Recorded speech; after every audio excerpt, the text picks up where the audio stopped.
Halo, selamat pagi anak-anak kelas 6. Salam sehat dan tetap semangat. Hari ini kita akan kembali belajar dengan tujuan pembelajaran KD 3.3, 4.3, KD 3.6, dan 4.6. Setelah menonton video pembelajaran ini, siswa mampu pertama, menjelaskan bentuk kerjasama Indonesia dalam lingkup ASEAN dengan benar. Ini khususnya di bidang ilmu pengetahuan dan teknologi. Yang kedua, menyajikan informasi tentang peran Indonesia dalam kerjasama di lingkup ASEAN di bidang iptek secara mandiri. Yang ketiga, menjelaskan manfaat sumber energi alternatif energi listrik dengan benar. Dan yang keempat, menjelaskan prinsip kerja sel surya sebagai sumber energi alternatif energi listrik secara sistematis. Kerjasama negara anggota ASEAN dalam bidang ilmu pengetahuan dan teknologi. Tujuan kerjasama ASEAN dalam bidang ilmu pengetahuan dan teknologi adalah untuk meningkatkan sumber daya manusia yang memiliki kualitas dan daya saing dunia.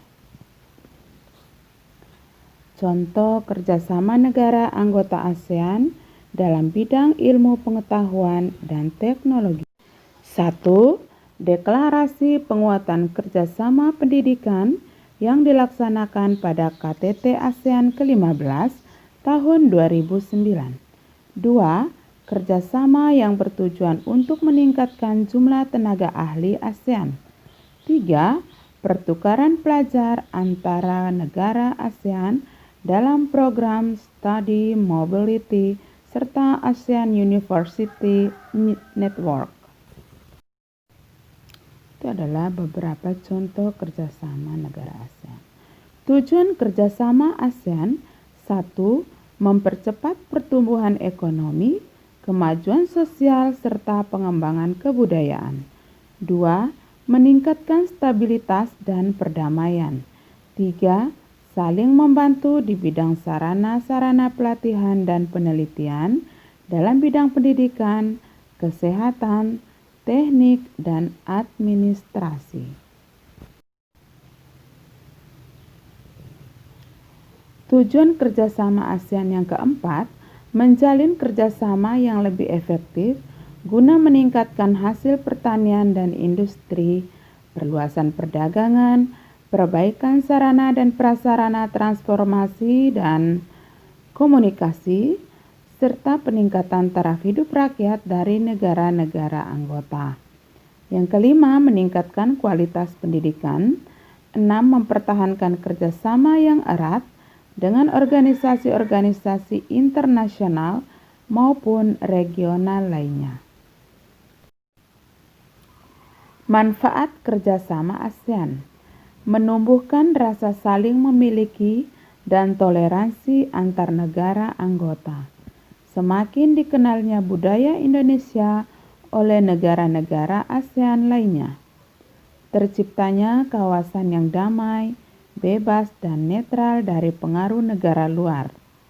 Meningkatnya investasi dalam kegiatan produksi dan jumlah ekspor.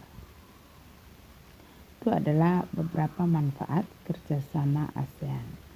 Manfaat yang berikut: semakin luasnya pasar internasional, pemenuhan kebutuhan dalam negeri, memperluas lapangan pekerjaan, meratanya perkembangan penguasaan ilmu pengetahuan dan teknologi di ASEAN. Anak-anak, sekarang kita lihat peta pikiran kerjasama ASEAN di berbagai bidang ya. Kerjasama ASEAN, bagaimana sikap Indonesia dalam kerjasama ASEAN? Yang pertama, Indonesia bersikap proaktif dan memberikan dukungan positif terhadap program-program yang dibuat oleh negara anggota ASEAN. Yang kedua, bekerja keras dan mau menerima perubahan dalam era globalisasi. Ketiga, menggapai cita-cita dengan giat belajar untuk menghadapi era globalisasi. Tujuannya mempercepat pertumbuhan ekonomi negara-negara anggota ASEAN, mempromosikan perdamaian dan stabilitas regional, meningkatkan kerjasama untuk memajukan pendidikan, latihan, dan penelitian di kawasan Asia Tenggara. Kita lihat beberapa kesimpulan kerjasama ASEAN, contoh-contohnya saja di berbagai bidang. Bidang sosial contohnya menjalin kerjasama dalam menanggulangi dan mencari solusi tentang perkembangan penduduk di negara-negara anggota ASEAN. Manfaat masalah perkembangan penduduk dapat teratasi. Dalam bidang budaya contohnya menyelenggarakan program tahun kunjungan wisata ASEAN, Visit ASEAN Year. Manfaatnya memperkenalkan objek wisata, budaya, kesenian, film, dan musik negara-negara ASEAN. Di bidang politik contohnya, mengadakan pertemuan rutin Menteri Pertahanan negara-negara ASEAN. Manfaatnya meningkatkan hubungan diplomasi antar negara ASEAN. Di bidang IKTEP contohnya mengadakan pertukaran pelajar. Manfaatnya sebagai ajang untuk mempelajari budaya lain dan menambah pengalaman. Nah, itu adalah beberapa contoh kerjasama bidang ASEAN dan sikap-sikap dari bangsa Indonesia terhadap kerjasama ini ya. Bagaimana sikap kita menanggapi kerjasama di era globalisasi ini. Nah, semoga anak-anak dapat mempelajari bentuk-bentuk kerjasama ini ya. Nah, dari kerjasama ini kita akan lanjut tentang energi alternatif. Di era globalisasi ini, semakin banyak teknologi canggih yang ditemukan. Hampir seluruh penemuan tersebut menggunakan energi, khususnya listrik.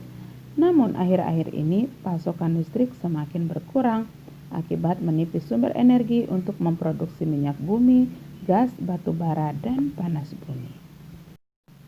Minyak bumi, gas batu bara, panas bumi ini kan cepat habis. Salah satu cara yang dapat kita lakukan adalah mencari energi alternatif yang bersih, aman, bebas polusi, dan selalu tersedia tanpa batas, artinya tidak pernah habis. Ya.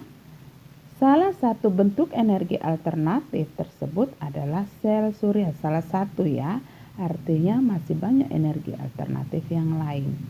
Kamu telah membaca sedikit informasi tentang prinsip dasar dari cara kerja sel surya. Nah, bagaimanakah prinsip kerjanya? Kita akan simak penjelasan yang berikut ini. Ibu akan menjelaskan terlebih dahulu apa itu energi alternatif.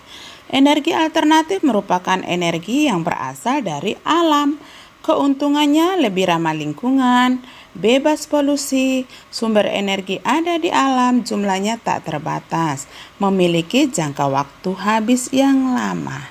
Nah, digambar apa itu ya? Iya, matahari. Bagaimanakah matahari menjadi energi listrik? Yuk kita lihat.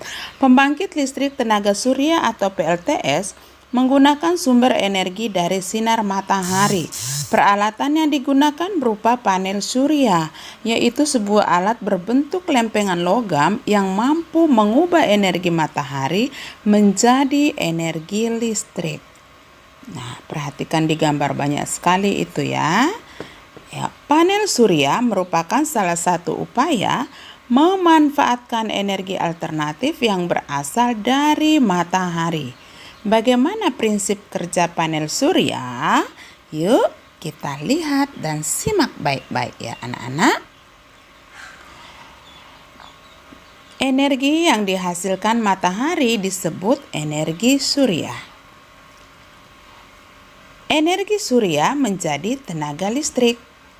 Panel surya melalui panel surya atau solar cell. Nah, perhatikan. Panel surya akan menangkap sinar matahari. Ada dua lapisan semikonduktor. Yang pertama positif, yang kedua negatif. Ini terdapat pada panel surya. Kita lihat. Negatif menangkap energi dari matahari, dilepas ke yang positif. Nah, sehingga adanya perbedaan tegangan menghasilkan arus listrik. Arus listrik distabilkan oleh alat konversi arus listrik. Nah, itu dia.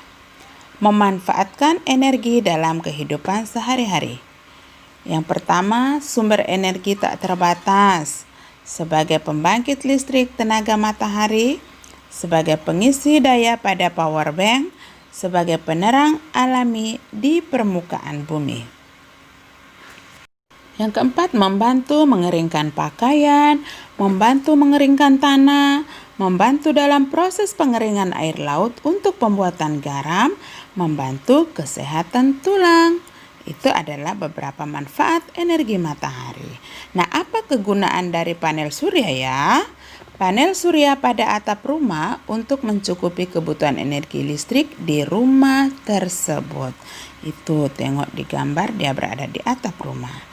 Kegunaan kedua, panel surya pada lampu penerangan jalan untuk mencukupi kebutuhan energi listrik pada lampu tersebut. Panel surya pada lampu lalu lintas saat ini banyak dikembangkan sebagai upaya penghematan energi listrik. Panel surya juga pada penyimpanan daya atau power bank biasa dimanfaatkan untuk kebutuhan pengisi daya pada alat elektronik. Nah, ada juga nih, aluminium foil digunakan untuk mengumpulkan energi panas dari matahari ke satu titik sehingga dapat memanaskan makanan. Iya. Nah, itulah bagaimana cara pemanfaatan sinar matahari sebagai sumber energi alternatif. Baiklah anak-anak, itulah pembelajaran kita hari ini. Kita sudah belajar tentang bentuk kerjasama di bidang iptek dan juga tentang bagaimana pemanfaatan sumber energi alternatif yang dapat diubah menjadi energi listrik. Nah, semoga pembelajaran hari ini dapat bermanfaat dalam kehidupan kita. Terima kasih, sampai jumpa. Tuhan Yesus memberkati.